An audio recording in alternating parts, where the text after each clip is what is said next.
کہتا ہے آگاہ اپنی موت سے کوئی بشر نہیں،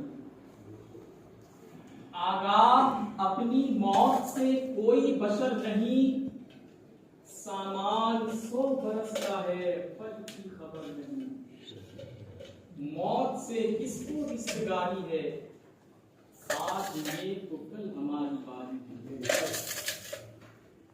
جاگنا ہے جاگ لے اخلاق کے سائے تلے، جاگنا ہے جاگ لے اخلاق کے سائے تلے، حشر تک سونا پڑے گا خاک کے سائے تلے۔ خطبہ مسنہ کے بعد اس آیت کو میں نے تلاوت کرنے کا شرف حاصل کیا، جس آیت کریمہ کو ہم مٹی ڈالنے کے وقت پڑھا کرتے ہیں، منہا خلقناکم وفیہا نعیدکم ومنہا نخرجکم تارۃ اخری۔ اب اس کا مطلب کیا ہے؟ ایک مٹھی مٹی قبر کے اوپر ڈالیں، منہا خلقناکم دوسری بار، وفیہا نعیدکم تیسری بار، ومنہا نخرجکم تارۃ اخری۔ اس کا مطلب کیا ہے؟ اللہ تبارک و تعالی قرآن مقدس کے اندر 16ویں پارے میں ارشاد فرماتا ہے منہا خلقناکم وفیہا نعیدکم ومنہا نخرجکم تارۃ اخری۔ منہا خلقناکم، ہم نے تم کو مٹی سے بنایا ہے۔ ایک مٹھی مٹی جب ڈال رہے ہیں قبر کے اندر منہا خلقناکم، تو وہاں اللہ کا فرمان کیا ہو رہا ہے؟ ہم نے تم کو مٹی سے بنایا، وفیہا نعیدکم، اور ہم نے تمہیں دوبارہ مٹی میں ملایا۔ دوسری بار جب ڈالیں گے وفیہا نعیدکم تو یہی کہا جاتا ہے ہم نے تمہیں مٹی میں ملایا۔ ومنہا نخرجکم تارۃ اخری، عنقریب وہ دن آنے والا ہے جب تمہیں ہم دوبارہ اپنی اصلی حیت شکل و صورت کے ساتھ دوبارہ زندہ کریں گے، پھر یہاں سے اٹھا کر کے تمہیں میدان محشر تک لے جائیں گے۔ وَمِنْهَا نُخْرِجُكُمْ تَارَةً أُخْرَىٰ، قریب ہے وہ دن جب تمہیں دوبارہ زندہ کیا جائے گا، اسی شکل و صورت کے ساتھ جس حیت کے ساتھ تم اس دنیا میں پہچانے جاتے تھے، تمہاری شکل تمہارا نقش و نگار جو تھا اسی شکل کے ساتھ اسی اصلی حیت کے ساتھ دوبارہ زندہ کریں گے اور میدان محشر تک خدا کے سامنے پیش کریں گے۔ اب پوری زندگی کا کیا کرایا ہمارے سامنے ہوگا، اللہ تبارک و تعالی ہم سے حساب دے گا، پھر ہم حساب دیں گے، اس قابل رہیں گے تو ہمارا وہ مقام ہوگا۔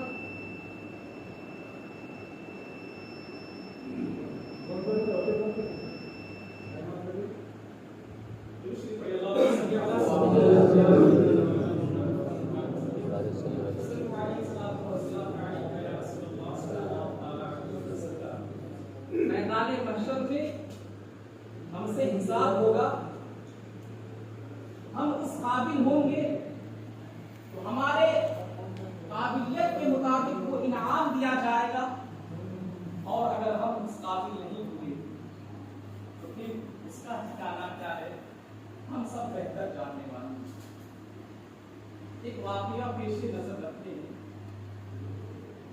ایک دور تھا جب ملک کے بادشاہوں کے اندر عبادت گزار، تقویٰ پرہیزگار، سمجھ بوجھ ان کے اندر پھوٹ پھوٹ کر کے بھری ہوئی تھی۔ آج کے اس گئے گزرے دور میں ان واقعات کو یاد کیا جائے تو عقل دنگ رہ جاتی ہے۔ حضرت الدین بختیار کاکی رحمۃ اللہ علیہ کی نماز جنازہ کا واقعہ انہی واقعات میں سے ہے جن کو پڑھنے کے بعد، تصور کرنے کے بعد عقل جو ہے وہ شستر کرتا ہے۔ اللہ اکبر کبیرہ۔ حضرت الدین بختیار کاکی کا مزار دلی میں ہے، قطب مینار سے آگے گئے ہوں گے یا جانے کی اچھا ہے تو جا کر کے نظارہ کریں اور دیکھیں. وہ انسان بہت سال پہلے اس دنیا سے چلا گیا، لیکن اس کے اچھے کارنامے آج بھی ہمارے دلوں میں زندہ ہیں. جب ان کا وفات ہوا تو پورے ملک ہندوستان میں کوہرام مچ گیا. ایک پائے تکمیل تک پہنچے ہوئے انسان، ایک سکسیسفل انسان کی جب موت ہوتی ہے تو جنازے میں ایک ہجوم ہو جاتا ہے، ایک بھیڑ ہو جاتی ہے. اللہ اکبر کبیرہ. اس جنازے کو ایک میدان میں لایا گیا. لانے کے بعد لوگوں کا ایک ایسا ہجوم تھا، نگاہ جدھر جاتی تھی انسانوں کے ماتھے نظر آتے تھے، سر نظر آتا تھا. جب جنازہ کا وقت قریب آ گیا، ایک انسان آگے بڑھتا ہے اور قوم کی طرف مخاطب ہو کر کے کہتا ہے کہ جب حضرت انتقال فرما رہے تھے اس سے پہلے حضرت نے کچھ وصیت کی تھی، لہذا میں اس وصیت کو آج مجمع تک پہنچانا چاہتا ہوں. سبوں نے کہا کہ آپ نے کیا وصیت کی؟ اس انسان نے کہا تھا کہ حضرت کی نماز جنازہ وہی شخص پڑھائے گا جن کے اندر 4 خوبیاں موجود ہیں، ورنہ نہیں. حضرت کی نماز جنازہ وہی انسان پڑھا سکتا ہے جن کے اندر ایک ہی وقت میں 4 خوبیاں پائی جائے. وہی انسان نماز جنازہ پڑھانے کے قائل ہے، ورنہ کوئی نہیں پڑھائے. کہا کہ وہ کون سی خوبی ہے 4 خوبی، مجمع کو سنا دیا جائے. اس نے سنانا شروع کیا اور کہا کہ وہی انسان نماز جنازہ پڑھائے گا جس کی زندگی بھر کبھی بھی تکبیر اولیٰ فوت نہ ہوئی ہو. تکبیر اولیٰ کہتے کس کو ہے؟ جب امام صاحب اللہ اکبر کہہ کر کے نیت باندھ لیتے ہیں، سورہ فاتحہ کے پڑھنے سے پہلے مقتدی نیت باندھ لے جہری نماز میں، اسے تکبیر اولیٰ کہا جاتا ہے. تو جس شخص نے زندگی بھر تکبیر اولیٰ فوت نہ کیا ہو وہی شخص نماز جنازہ پڑھائے گا. اللہ اکبر کبیرہ. انسان خاموش ہو گیا، ایک چینی گولیاں ہو رہی تھی. اب دوسری شرط انہوں نے بتائی، دوسری خوبیاں انہوں نے بتایا کہ وہی انسان نماز جنازہ پڑھائے گا جس کی زندگی بھر کبھی بھی تہجد کی نماز. سبحان اللہ سبحان اللہ. اللہ اکبر کبیرہ. ہم تو جمعہ بھی نہیں پڑھ پاتے، لیکن شرط دیکھیں، 5 وقتیہ تو ہٹا دیجیے، جس کی زندگی بھر تہجد کی نماز بھی قضا نہ ہوئی ہو وہی شخص نماز جنازہ پڑھائے. 2 شرط بیان کر دی گئی.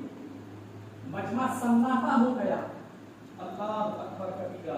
پھر تیسری شرط انہوں نے بتائی کہ وہی شخص نماز جنازہ پڑھانے کا قائل ہے جس نے عصر کے فرض نماز سے پہلے جو 4 رکعت سنت غیر مؤکدہ ہے، عصر کی فرض نماز سے پہلے 4 رکعت سنت غیر مؤکدہ ہے، اس کو بھی نہ قضا کیا ہو نہ چھوڑا ہو وہی انسان نماز جنازہ پڑھائے. 3 شرط رکھی گئی. چوتھا شرط رکھا کہ وہی شخص نماز جنازہ پڑھائے گا جس نے زندگی بھر کسی غیر محرم کی طرف پوری نظر اٹھا کر کے نہ دیکھی. اللہ اکبر کبیرہ. یہ 4 شرطیں رکھی گئی.